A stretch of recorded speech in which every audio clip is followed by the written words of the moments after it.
Have you ever heard a story so strange, so unsettling, that it blurs the line between history and nightmare? Let's travel back to 1840s Mississippi, to a cotton plantation shrouded in whispers and fear. This is the story of Millie and Christine McCoy, twin sisters whose existence defied all explanation. Millie and Christine were born into slavery, but their birth was unlike any other. They were conjoined, but that wasn't the most baffling part. Millie had skin as light as cream, and Christine's was as dark as polished ebony. One girl, a mirror image of night. The other, a reflection of day. This stark contrast alone was enough to make them a local curiosity, but the oddities had only just begun.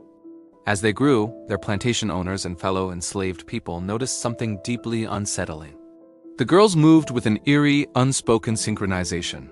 If Millie felt a pang of hunger, Christine's stomach would rumble at the exact same moment.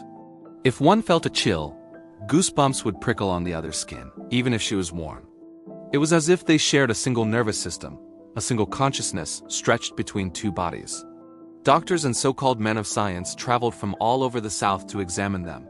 They'd poked and prodded, trying to find a medical reason for their connection. But every test came back inconclusive. How could one sister feel the prick of a needle in the other's arm? How could they finish each other's sentences without even a glance? The physicians left baffled, their scientific certainties shattered by the inexplicable reality of the twins. The strange phenomena didn't stop with their shared sensations. On hot, still Mississippi nights, when the air was thick and silent, other enslaved workers would report hearing two distinct voices singing in perfect, haunting harmony from the twins' cabin, even when everyone was supposed to be asleep. Objects in their small room would reportedly move on their own. A cup might slide across a table, or a blanket would fold itself. Fear began to curdle into superstition. Some believed they were cursed, touched by something otherworldly. Others whispered they were a single soul that had been tragically split at birth, forever yearning to be whole again.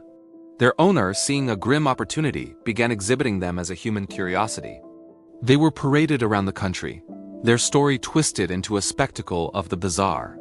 But even on stage, their connection remained palpable and unnerving. Audiences came expecting a freak show, but they left with a sense of profound mystery, whispering about the girls who seemed to share one mind. After the Civil War and Emancipation, Millie and Christine gained their freedom. They were intelligent and talented, learning to speak multiple languages and becoming accomplished singers. They continued to tour, but this time on their own terms, taking control of their own narrative. They presented themselves not as freaks, but as a marvel of nature, the two-headed Nightingale. Yet the core mystery was never solved. They lived their entire lives joined, passing away within hours of each other in 1912. To the very end, they maintained that they were one person. "We are not two," they would say. "We are one."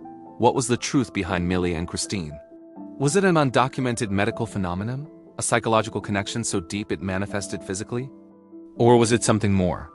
A supernatural event, a single consciousness divided, as the old legends claimed?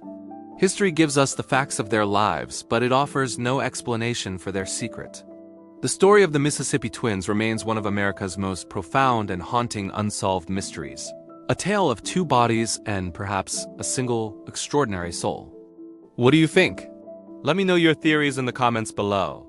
Thanks for watching, and if you enjoyed diving into the strange and unexplained, make sure to subscribe for more. See you next time.